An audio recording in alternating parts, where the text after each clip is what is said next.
Win them over with. Why do you need two salaries, Mr. Mayor?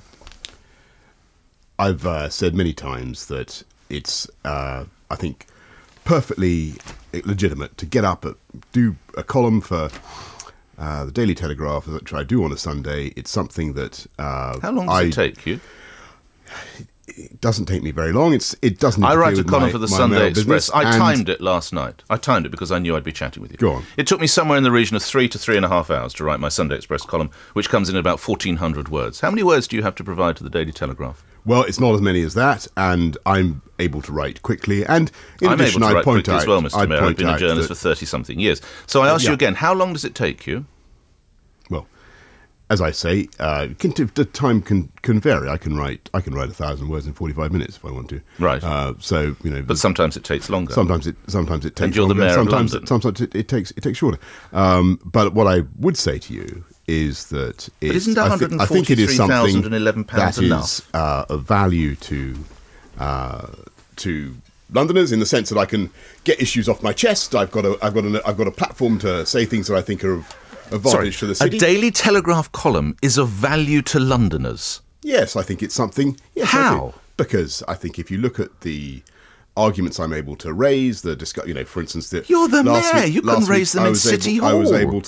I was able to make a point about stamp duty evasion, tax dodging of one kind or other, which actually leads me on to a very important distinction between me and the previous incumbent, who not only had a column when he was mayor, raking it in for the Independent, but actually, do you know what? He never doesn't make much of it now. This is his lead line of attack on me is that I write. And you are vulnerable over this, are you not? No, I don't think so, because he wrote too. And the difference, here's the key difference.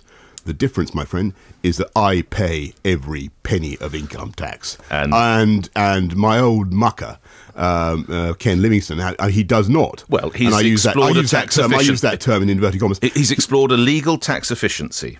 Well, it is legal to set up your own company. Whatever he's done is not, in my view, consistent with calling people who use tax avoidance measures rich bastards and calling for bankers to be hung.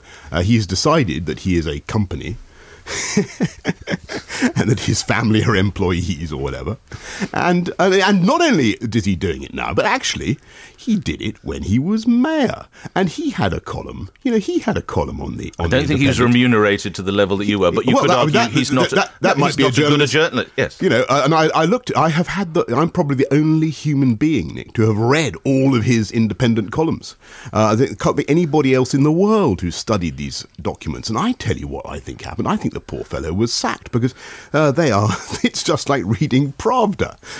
TASS is authorised to announce that we must join the euro, says Comrade Livingstone. Takes something to be sacked from the Independent for writing a column, doesn't it? That really is a low moment. All right, lastly on that then, 143 grand, Mr. Mayor, surely that's enough.